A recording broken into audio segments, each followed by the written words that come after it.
Good afternoon and welcome back to Coffee with a Kick. I'm Xander, that's Keegan, and we are here for Matchday 22.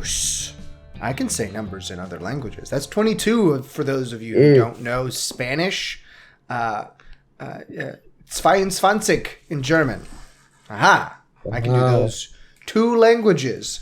But Matchday 22, we got a full 10 matches between today and Thursday, with another 10 happening this upcoming weekend. So we will be back on Friday for a recap episode and a prediction episode coming out Saturday morning, is what I've decided while talking to you right now. So that's cool.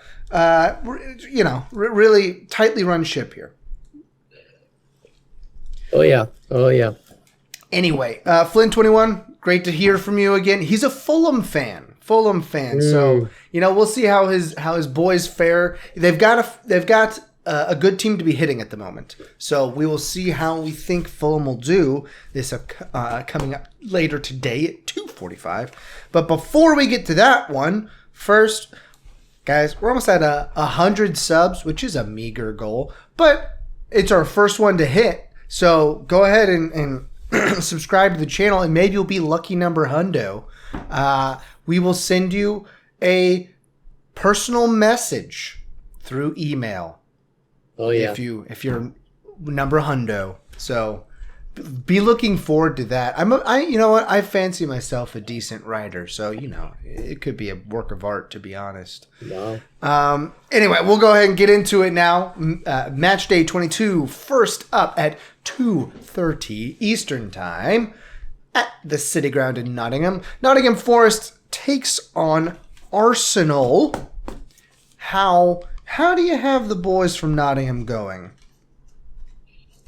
Yeah, it'll be interesting to see how Arsenal, quote-unquote, bounce back from winning 5-0. Yeah. Sometimes teams that haven't been so hot, they get one big victory. It can either spark them in the right direction or they go right back to where they were. So I think Nottingham has been playing a lot better football recently. Mm-hmm. I think it goes 2-2. Really? I think Arsenal was a one-hit wonder. I don't see them blowing out Nottingham at Nottingham. So I'm going 2-2. Well, I don't have them blowing them out necessarily, but I think Arsenal carries through some of it. I think Nottingham Forest would be they would have felt that they should have gotten points last week because they're playing Brentford. And they were away at Brentford. But still, I think that Arsenal carries it through, gets a 2-0 victory here over Nottingham Forest to continue their press against Liverpool up at the top of the table. Now, will they get solo second? We'll see in a moment when we pick for City. But I do think that they take the full 3 here from the City Ground. And, I'm just looking for a good match. Nottingham Forest very well could come through here because they've certainly, like we've said last week, they certainly righted the ship prior to losing to Brentford, taking out teams that had been doing in the previous 2 match days at least. But we'll see if they can get back on proper footing and put up a fight against Arsenal. Next up, we've got Flynn's Fulham boys hosting Everton at Craven Cottage. They're in good old London town at 2:45. So you got a 15-minute spread there, so you can catch the last 15 of each match, I suppose. I think that this one actually turns out quite well for the Fulham boys. I've got this one as another 2-0 victory. Fulham had just beaten Arsenal before the 1-0 loss to Chelsea, which was, not the best showing. And I think Everton, they've scored, they've been held goalless in the past 2 matches against teams that aren't, well, Aston Villa, actually, their defense has done quite well. But my Wolves, they've conceded plenty this season, and they were blanked 3-0 back in late December. And they hadn't been scoring much prior to that either. But goalless in 2 matches is not a good look. And I don't see that getting fixed here at Craven Cottage against Fulham. Yeah, I think Everton, very sporadic. The 10-point deduction, I think there was that little burst of excitement where they won a couple in a row. But I don't know. It's hard to think that they could go into the Cottage and win. So I have it 2-1, Fulham with a victory. Mm-hmm. Flynn, I think your guys are going to get it done. But because I picked them to get it done, they'll probably lose. So don't expect anything. Grain of salt pick for sure. Yeah, that does remind me. I forgot to summarize how we did last week. I mentioned that we did poorly. It was 2-8 for myself and 3-7 for you. So you're now only 2 picks behind me on the season. I have been dropping like a stone. I'm basically Newcastle right now. Like just dropping off a cliff, okay? I was at 500 I think back in I think before that first international break I was about 500. Now I'm at 88 and 110 and you're at 86 and 112. But I do have 13 perfect picks on the season. So, what is it? A blind squirrel finds a nut every once in a while? Cool. Is that a saying? That is a saying. All right, Every cool. blind squirrel finds a few nuts. Well, then, speaking of blind squirrels, do you think Luton finds any points this week? They got Brighton at Kenilworth Road. Give me this at Matchday 6. I think it's about a 5-0 drubbing. Mm-hmm, But Luton's been playing pretty well recently, especially against the teams we think they should get slaughtered by. Especially at home, they've been playing well. So I have it as a 1-1 draw. I don't think Brighton has been I'm on the same wavelength exciting as you. recently. Yeah, I'm on the same wavelength as you. Luton playing better, Brighton playing worse. Not only are they are their last 2 matches have been 0-0 draws, so just utter snoozers after that 4-2 win over Tottenham, which was, at this point obviously an outlier, I guess. But I have this actually more of an exciting match, a 2-2 draw between Brighton and Luton. And in that case, Luton found 2 nuts, the blind squirrels of Luton. I'm going to call them that from now on. They're going to be blind squirrels the rest of this season. I'm just going to call them blind squirrels, even though Sheffield United's like way worse. Speaking of which, they take on at the 3 p.m. slot at Selhurst Park, again in good old London town. Crystal Palace hosts Sheffield United. I think Crystal Palace bounces back here. I think that they feel bad about losing 5-0 to Arsenal. And if you're ever gonna get just demolished one week, coming back home and getting Sheffield United on the draw, I think that's a perfect scenario for you as a team, right? Like, who else are you going to want to play at home when you just got smacked around like a kid playing up a couple years in soccer on the pitch? Just getting, it's unpleasant. I think they almost do the same to Sheffield. I think it's 4-1, so not quite the 5-0, but Sheffield's defense has recessed back to the mean of their season, which was terrible. Yeah. Pretty much match day 1, I think these teams played each other. Maybe even match day 2. It was 1-0 Crystal Palace. I think it's 1-0 Crystal Palace again. Okay. So I think, like you said, they're going to like playing United. I think it'll be a second half goal. I think Sheffield has some stuff in them to keep it close in the first, but I'm going 1-0. I think Crystal Palace bounces back. Well, I mean, they certainly hope so, especially against Sheffield. So that brings us to the last match of today, which is at 3:15. Early in the season, this would have been very tantalizing. Aston Villa and Newcastle. Nowadays, not so much. At Villa Park in Birmingham, how does this one strike your fancy? They're on USA. Oh, the only one actually on terrestrial television. Yeah, I don't know. I think Aston Villa, like we've talked about, it's these types of games that they kind of have anxiety for because they don't want to actually go into the lead. But I think they get it done. Newcastle, way too many injuries. Yeah. The morale is about as far down as it gets. So I think I'm going Villa 3-1. I think Newcastle sneaks one in late, but 3-1. Wow, just looked. This was the 5-1 match at the beginning of the season that Newcastle won. That were like, oh, Newcastle, wow. New look Newcastle. That was true for the first couple weeks, but now we are where we are with them down in 10th. And I think yeah, Villa, if this was at Newcastle, I think Villa does. I think it goes somewhat similar to the previous match. Not quite 5-1, but maybe like a 2-1 loss for Aston Villa because they do tend to disappear against the teams that are typically in the upper half. I think just the amount of injuries to Newcastle is unfortunate for this season that they had at the beginning. But I think Villa does. I'm in your camp here. I've got it 2-1. Aston Villa, more of a nail biter. They like to do that at home in front of the fans. Are raucous. Fans are in it. I think that they somehow like to keep it close, or for some reason like to keep it close when they're at home. Either drawing against. I think they drew Arsenal. They beat City. I think that's what happened. I think I've got that right. From earlier in December, but I think that they get the deed done there against depleted Newcastle. And, I can just cross my fingers and hope that maybe I can get one of the 5 right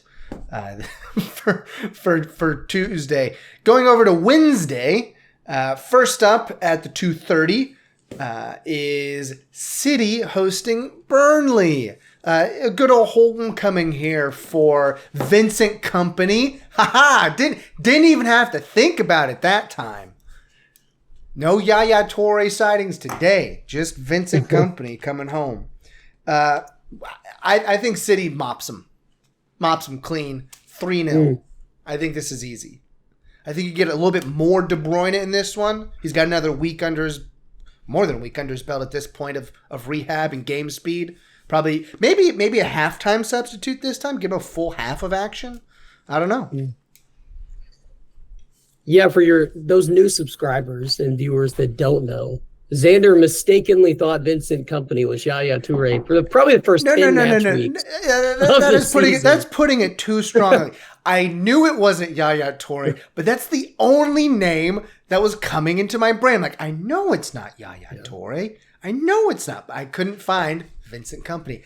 Now I've got a season. Listen, I'm coming into form now. I'm coming into form in this season. Vincent Kompany, chief manager man of Burnley, is going to get his team walloped. This is a great time for our trivia question of the episode. So, Yaya Toure. Trivia question of the episode. Who has the most Premier League hat tricks in their career? Most Premier League hat tricks in their career. Yeah. All right. The one question I have is he an active player or is he retired? He is not an active player. Okay, so he is retired. All right. The leading active player is Erling Haaland, and he is about halfway there. It's still pretty impressive. There. All right, I've got a guess here, but it's just because of the hint of where you're placing this is why I think I've got it. But you go ahead with your pick here for City and Burnley, and we'll get back to the trivia after we finish up these last couple matches. Yeah, it's in between the days. It made sense, Mm-hmm. But City, I think they win 4-0. I think it's a drubbing. I think they start De Bruyne because they know this will be a less. Burnley isn't a pressing team, so I think it'll be much more laid back.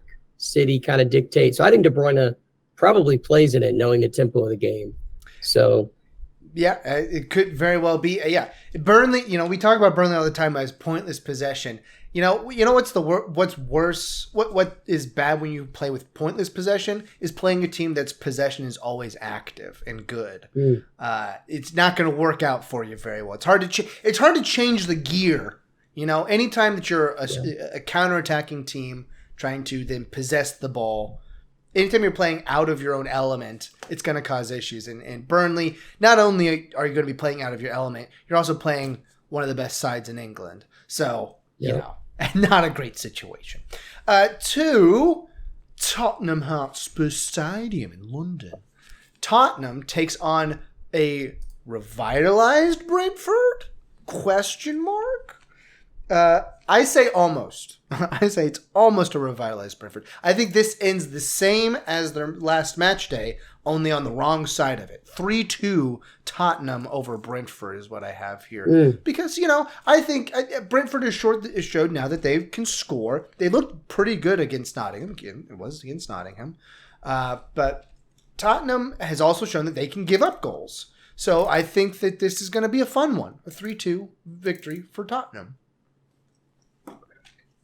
Yeah, it looks like most of Tottenham's injuries have come back.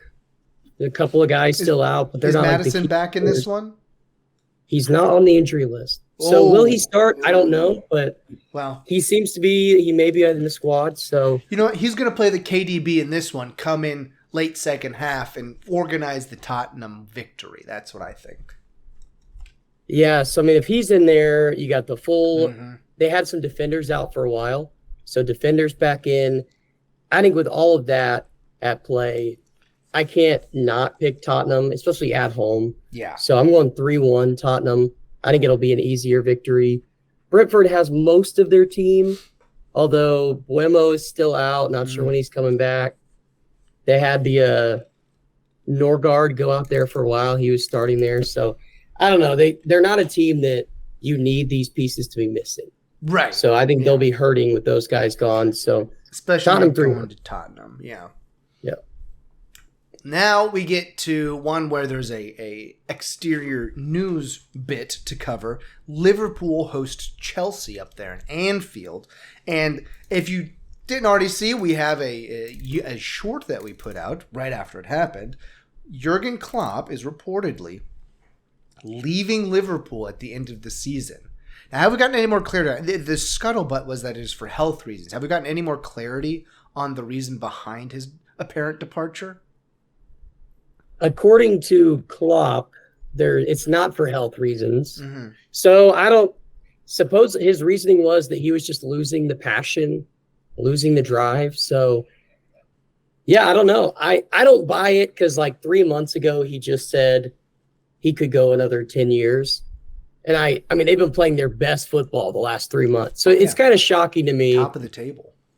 So I don't know if there's pressure elsewhere, if there is health conditions. I have the theory that maybe he thinks his team is a little young. So he was already thinking about leaving. They're top of the table, and this news will now spur the team on to keep the form, win the title. That's my theory. It's kind of a booster for midseason so that they get it done. But I don't know. It's weird timing to be putting it out halfway through the season. Yeah. So I don't know if it's for like, some people go through their like victory tours almost in their last. So I don't know. Super weird timing. I don't get it. Thing, yeah. That makes me think it's health reasons or something out of his control. But I think just kind of weird. I think I figured it out. I think that Flynn21 is a burner account for Jurgen Klopp on YouTube. And the Fulham thing's a red herring. And he's listened to the episodes. And I keep saying Klopp out. And you know what? It just made sense to him to leave. Klopp out. He's like, you know what? That guy's right. I should just quit while we're winning. Just quit while I'm ahead. I think that's what it is. Flynn21, I'm on to you. But how do you have the actual match shaking out? Do they pull one out for the old Gipper? I don't think so. I think it's a 1-1 draw. I mean, you got to think that news of that magnitude will have them wanting to play really well, but also like there's now a lot of ambiguity in the club. Like who comes after Klopp? What does it mean for the rest of the season? Will they be transferring people out? Will people want to leave? So there's a lot of ambiguity, and I think that'll cause some miscommunication and issues on the pitch because you don't want something like that they're going to be talking about the rest of the season. Right. It won't be Salah scores. It's going to be Salah scores in Klopp's last season. So it's going to be kind of that like monkey on the back that I think at least in this match day puts the pressure on them and they drop. Yeah, I've got the same sort of thing, but just with more general discord involved. 3-3 is my draw. I think everything just goes crazy. I think they'll just lose their minds. And that's what's going to happen. No particular reason, because Chelsea, they scored 3 against Luton, I guess. But I think it's more of just, the shock of it. I don't know. I just kind of want to see a 3-3 draw. I think that'd be funny. I think that'd be hilarious. No other reason. It's just no really other fun. reason. Just because it'd be hilarious. Then we go to, that finished up Wednesday, by the way. Then we go to Thursday, the 1st of February, with West Ham, our favorite team to pick, and Bournemouth at 2:30 at London Stadium in London. It doesn't matter what I say here because it will be wrong. I have it as 2-0 West Ham victory over Bournemouth. That's what I've got. And I can't say that I have a reason for it because I never have a reason for West Ham because they're terrible to me. But they're 6th, Bournemouth's 12th. I'm just going to go with the numbers here. They're at home. There we go. We got enough reasons. Yeah, it looks like Mikel Antonio still won't be in. A couple of guys still won't be in for Bournemouth. So both teams missing some key pieces. Bournemouth is kind of on a streak after winning like 6 of 7. They're on a streak of win, loss, win, loss, win. Mm-hmm. And I'm with you. I think they keep it up and they go loss. I think it'll be 3-1. I think Bournemouth likes to play exactly how West Ham wants a team to play, where they want possession, they want to push the ball up, and West Ham wants to counter. So I'm going 3-1. I think West Ham pulls it out. Okay, 3-1 West Ham. I was looking at the wrong team there for a second. Bournemouth. Okay. West Ham they drew. They beat Arsenal, and since then they have not won any matches across the board in domestic league, cups, and Premier League. So I think they'll be itching for a victory. The malaise extends beyond the Premier League. Well, I can hope, and that's about all I got for a West Ham pick. Then we go to Revenge Match 2024. Wolves versus Man U. This time it's in our house. And you know what? I think it's going to be a sweet one, okay? I think this is a 3-0 victory for my Wolves at Molineux. Man, yeah, I think it'll be 3-1. Wolverhampton with the victory. Man United are not great on the road. They're home. They're the only reason they're in the top 10 is because they've held their home ground pretty well, whether that's draws or wins. Away, their form is not great. I think Wolverhampton takes it. I think you're right. They're probably watching the film this entire week of Onana just WWE slamming the player into the ground and not getting it. So there's definitely going to be some remorse, some revenge. And if they beat them by a big enough margin, they could leapfrog United in the table. Now, is that why it's a match? Is that why it's a 3-0 victory and nothing else? I did do the math. I won't say I didn't do the math. I did do even a 3-1 victory would put them even, and I think the victory, because the bigger victory could put them ahead. I'm just trying to give some cushion. I'm just trying to give some cushion. Still a pretty important match that I think Wolverhampton shows up for, and Man U does not. But Man U is playing a little better recently. I'll give them that. Playing a little bit. Yeah, they lost to Nottingham. They lost to West Ham. All they did was draw Tottenham. That's all. They did beat Aston Villa. Whatever. Right? Yes, they did beat Aston Villa. So it's a give and a take. That was last year. This is this year. The Wolves are different in 2024. All right. Well, we beat Everton 3-0, and then we drew 0-0 at Brighton. So no one understands how that match ended up that way, or how we even drew that match. To be fair, as we reviewed last week. So it was technically last week, but just a couple days ago. That was a close one. We did not deserve that point. But that brings us to the end of match day 22.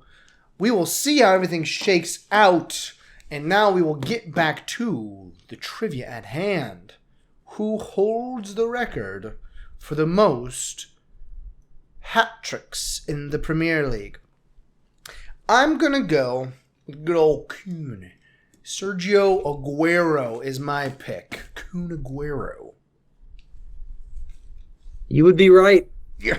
He, in January of 2020, in the start of COVID, he took the lead with 12 hat tricks. Yeah, how high is he on the list for overall goals in the Premier League? Because he's up there. He's third. Scored so I think he's many. behind. He was third, but Harry Kane passed him last year. So I think it's Alan Shearer, Wayne Rooney, Harry Kane, Sergio Aguero. And Alan Shearer is second with 11, which is impressive. Very good. Harry Kane sits tied for fourth, and his last hat trick was in 2017. So he hadn't had a hat trick in 5 seasons, which is pretty crazy, but active people. Erling Haaland has 6, and he got that. Wow. He has 1 this season, 5 last season. Raheem Sterling is the second best active player at 5. And Mo Salah is the third active player with 4. So Haaland could break it if he gets going. Yeah, it wouldn't if he. Now he probably's not going to keep pace this season, obviously, because we're halfway through. He's at 1.